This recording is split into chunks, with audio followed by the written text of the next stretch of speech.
नमस्कार। ये एक प्रेम कहानी है एक राजा और एक वनपुत्री की। दोनों ने गांधर्व मत में विवाह भी की, लेकिन वक्त के सैलाब ने सब कुछ उथल पुथल कर दिया। तब एक मछली ने दोनों को फिर से मिलाने में मदद की। हम बात कर रहे हैं पराक्रमी राजा दुष्यंत और अत्यंत सुंदरी शकुंतला की प्रेम कहानी की। एक बार हस्तिनापुर नरेश दुष्यंत आखेट खेलने वन में गए। जिस वन में वे शिकार के लिए गए थे उसी वन में कनव ऋषि का आश्रम था। शिकार के बाद वन में विचरण करते हुए राजा दुष्यंत कनव ऋषि के दर्शन के लिए उनके आश्रम पहुंच गए। पुकार लगाने पर एक अत्यंत सुंदर कन्या ने आश्रम से निकलकर उत्तर दिया, हे राजन, महर्षि तो तीर्थ यात्रा में गए हैं, किंतु आपका इस आश्रम में स्वागत है। उस कन्या को देखते ही महाराज की दृष्टि स्थिर हो गई। कुछ समय तक वह केवल शकुंतला को देखते ही रहे, मानो जैसे स्वर्ग से अप्सरा उतर आई हो।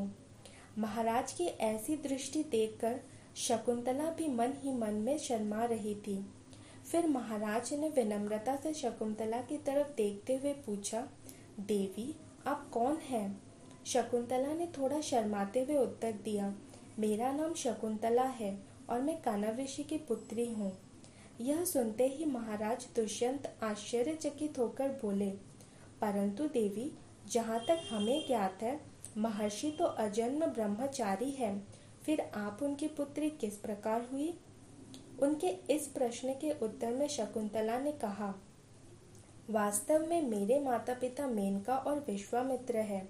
मेरी माता ने मेरे जन्म होते ही मुझे वन में छोड़ दिया था, जहाँ पर शकुंत नामक पक्षी ने मेरी रक्षा की, इसीलिए मेरा नाम शकुंतला पड़ा।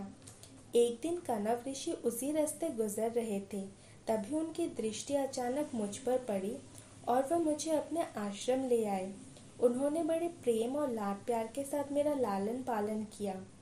शकुंतला के वचनों को सुनकर महाराजा दुष्यंत का हृदय भर आया। वह मन ही मन और भी पिघलने लगे थे शकुंतला के लिए। सारी बातचीत के बाद शकुंतला ने दुष्यंत को आराम फरमाने का निमंत्रण किया और उनके खान पान की पूर्ण व्यवस्था करने के बाद वह संध्या स्नान के लिए अपने सखियों के साथ सरोवर किनारे चली गई। आश्रम के भीतर दुष्यंत का हृदय बहुत ही व्याकुल हो उठा था। उनके आंखों से जैसे शकुंतला हट ही नहीं रही थी। बेचैनी भरी हृदय लेकर वह आश्रम में इधर उधर टहलने लगे, परंतु उनका मन अभी भी शांत नहीं हो रहा था। आकाश में चांद निकला ही था, चारों तरफ धीमी रोशनी थी। इसी रोशनी में टहलते टहलते दुष्यंत सरोवर किनारे पहुंच गए। वहां बड़ा ही मनोरम दृश्य था। चांद की रोशनी में सरोवर का पानी जगमगा रहा था। दुष्यंत सरोवर की सुंदरता को निहार ही रहे थे कि अचानक उन्हें हंसी की आवाज़ आई। वह आवाज़ को लक्ष्य बनाकर उस ओर बढ़ने लगे। कुछ दूर जाते ही उन्हें शकुंतला सरोवर किनारे स्नान करती हुई नजर आई। शकुंतला अपनी सखियों के साथ आनंद से सरोवर में खेल रही थी। वह एक दूसरे के ऊपर पानी के छींटे बरसा रहे थे। उन पानी की छोटी सी शकुंतला बूंदें जो है वो गिर रही थी शकुंतला के बदन में। भीगे तन में चंद्रमा मानो नृत्य कर रही हो। यह दृश्य देखकर तो दुष्यंत अचंभित होकर उन्हें देखते ही रहे। फिसलती हुई बूंदें शकुंतला के तन से मानो मोती बरसा रहे हो।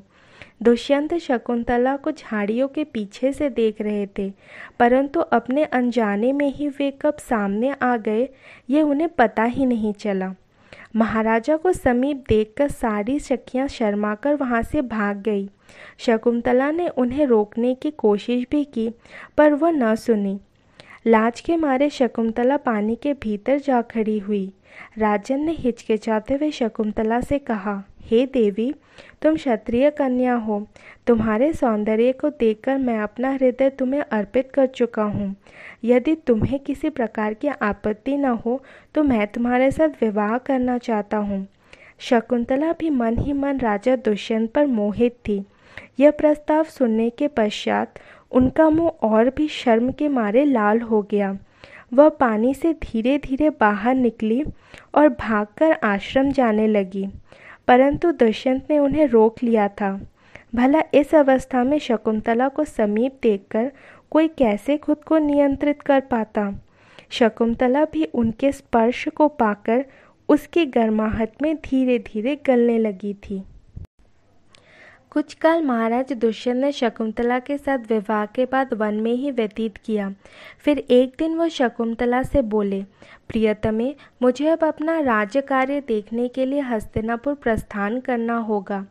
महर्षि कनव के तीर्थ यात्रा से लौटकर आने पर मैं तुम्हें यहाँ से विदा कर अपने राजभवन में ले जाऊंगा। इतना कहकर महाराज ने शकुंतला को अपने प्रेम के प्रतीक के रूप में अपनी स्वर्ण मुद्रिका दी और हस्तिनापुर चले गए। काफ़ी समय गुजर चुका था। शकुंतला महाराज दुष्यंत के विरह में लीन हो चुकी थी। तभी एक दिन उनके आश्रम में दुर्वासा ऋषि पधारे, परंतु विरह में लीन होने के कारण शकुंतला को उनके आगमन का ज्ञान नहीं हुआ और उसने दुर्वासा ऋषि का यथोचित स्वागत नहीं किया। दुर्वासा ऋषि ने इसे अपना अपमान समझकर क्रोधित होकर कहा, बालिके, मैं तुझे श्राप देता हूँ कि जिस किसी के ध्यान में लीन होकर तूने मेरा निरादर किया है वह तुझे भूल जाएगा। दुर्वासा ऋषि के श्राप को सुनकर शकुंतला का ध्यान टूटा और वह उनके चरणों में गिर पड़ी। क्षमा महाराज, क्षमा। अज्ञानतः मुझसे जो भूल हुई है आप उसकी इतनी बड़ी सजा न दे। शकुंतला के क्षमा प्रार्थना से द्रवित होकर दुर्वासा ऋषि ने कहा, अच्छा, यदि तेरे पास उसका कोई प्रेम चिन्ह है तो वो उस चिन्ह को देखते ही उसे तेरी स्मृति हो आएगी। महाराज दुष्यंत के सहवास से शकुंतला गर्भवती हो गई थी। कुछ काल पश्चात कनव ऋषि तीर्थ यात्रा से लौटे। तब शकुंतला ने उन्हें महाराज दुष्यंत के साथ अपने गांधर्व विवाह के विषय में बताया। इस पर महर्षि कनव ने कहा, पुत्री, विवाहित कन्या का पिता के घर में रहना उचित नहीं है। इतना कहकर महर्षि ने शकुंतला को अपने शिष्य के साथ हस्तिनापुर भिजवा दिया। लेकिन मार्ग में एक सरोवर में आचमन करते समय महाराजा की दी हुई अंगूठी सरोवर में गिर गई और तभी उसे एक मछली ने भी निगल लिया। इसीलिए बहुत ढूंढने पर भी वह अंगूठी उन्हें नहीं मिली। शकुंतला बहुत चिंतित थी। महाराज दुष्यंत के पास पहुंचकर कनव ऋषि के शिष्यों ने शकुंतला को उनके सामने खड़ा करके कहा, महाराज, शकुंतला आपकी पत्नी है, आप उन्हें स्वीकार करें। परंतु महाराज शाप के कारण शकुंतला को भूल चुके थे, अतः उन्होंने शकुंतला को स्वीकार नहीं किया। उपरंत अनर्गत आरोप लगाते रहे। शकुंतला का अपमान होते देख आकाश से जोर की बिजली कड़की और सबके सामने उसकी माता मेनका उसे उठा ले गई।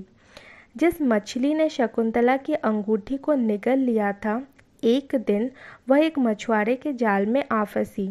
जब मछुआरे ने उसे काटा तो उसके पेट अंगूठी निकली। मछुआरे ने उस अंगूठी को महाराजा दुष्यंत के पास भेंट के रूप में भेज दिया। अंगूठी को देखते ही महाराजा को शकुंतला की स्मरण आया और वे अपने कृत्य के लिए पछताने लगे। महाराजा ने शकुंतला को बहुत ढूंढा, किंतु उनका कहीं पता नहीं चला। कुछ दिनों के बाद देवराज इंद्र के निमंत्रण पाकर देवासुर संग्राम में उनकी सहायता करने के लिए महाराज दुष्यंत इंद्र की नगरी अमरावती गए। संग्राम में विजय प्राप्त करने के पश्चात जब वे आकाश मार्ग से हस्तिनापुर लौट रहे थे तो मार्ग में उन्हें कश्यप ऋषि का आश्रम दृष्टिगत हुआ। उनके दर्शन के लिए वे वहां रुक गए। आश्रम में एक सुंदर बालक भयंकर शेर के साथ खेल रहा था। मेनका ने शकुंतला को कश्यप ऋषि के पास लाकर छोड़ा था तथा वह बालक शकुंतला का ही पुत्र था। उस बालक को देखकर महाराज के हृदय में प्रेम की भावना जागी। वे उसे गोद में उठाने के लिए आगे बढ़े तो शकुंतला की सखी चिल्ला उठी, हे राजन, आप इस बालक को ना स्पर्श करें, अन्यथा उसकी भुजा में बंधा काला डोरा सांप बनकर आपको डस लेगा। यह सुनकर भी दुष्यंत स्वयं को रोक न सके और बालक को अपने गोद में उठा लिया। अब सखी ने आश्चर्य से देखा कि बालक की भुजा में बंधा काला डोरा पृथ्वी पर गिर गया है।